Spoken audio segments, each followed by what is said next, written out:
मनोज बाजपेयी, यह नाम आपने ज़रूर सुना होगा।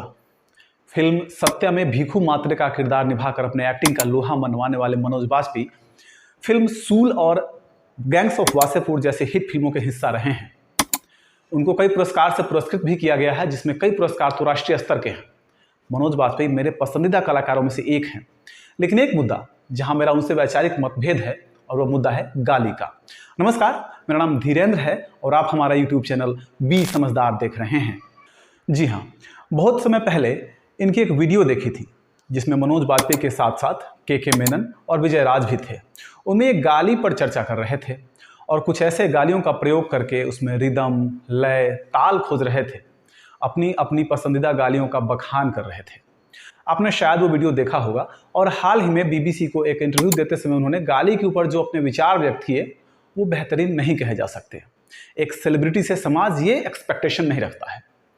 जब आप एक बड़े सेलिब्रिटी बन जाते हैं जहां पर आपको फॉलो करने वाले लाखों लोग होते हैं और उनमें बच्चे भी होते हैं, तो फिर आपको अपना हर एक शब्द सतर्कता के साथ रखनी चाहिए। हम सभी जानते हैं कि यूट्यूब, फेसबुक या किसी भी सोशल मीडिया प्लेटफॉर्म पर अभी तक सेंसर नहीं लागू होता है।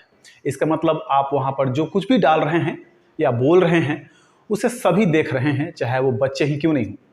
तो ऐसे में विजय राज जी के साथ उनका जो वीडियो है जिसमें वो गाली के भीतर संगीत का अनुभव प्राप्त कर रहे हैं और ये प्रचार कर रहे हैं कि गाली देना एकदम सामान्य सी बात है, ये सरासर गलत है। देखिए, जब आपकी पहचान बड़ी हो जाती है तो उसके साथ साथ आपके ऊपर सामाजिक और नैतिक जिम्मेदारी भी आ जाती है।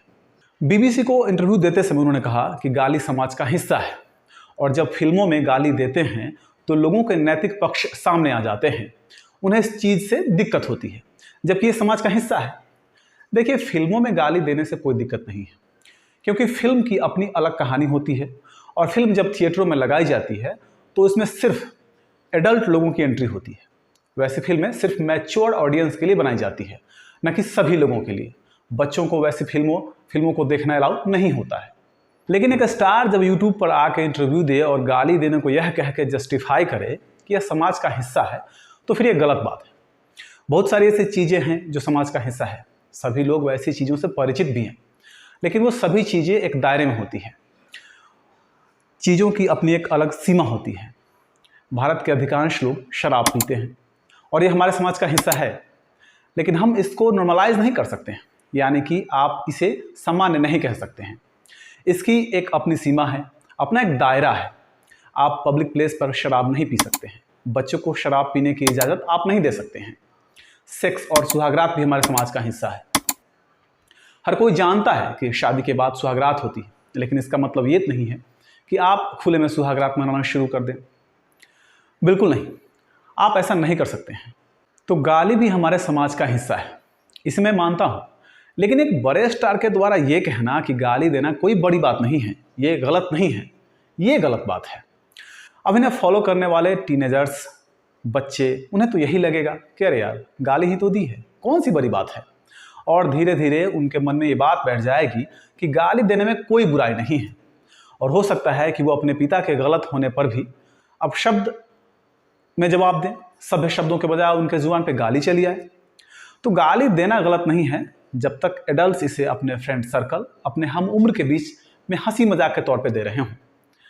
लेकिन अगर इसे सामान्य कहा जाने लगे, बच्चों के ज़बान पर सभ्य असहमति के बजाय गाली चढ़ जाए और यह हमारे घरों में घुस जाए, तो यह एक समस्या बन जाएगी। तब फिर यह बात बड़ी बात बन जाएगी, क्योंकि हर सभ्य समाज का एक अपना डार्क साइड होता है और जब तक वो डार्क साइड्स अपने हद में होते हैं, अपने सीमा में रहते हैं, तभी तक वो जो समाज है सभ्य समाज बना रहता है। इस पर आपकी क्या राय है, कमेंट करके हमें ज़रूर बताएं। अगर वीडियो आपको पसंद आया हो तो इसे लाइक करें, हमारे चैनल को सब्सक्राइब ज़रूर करें।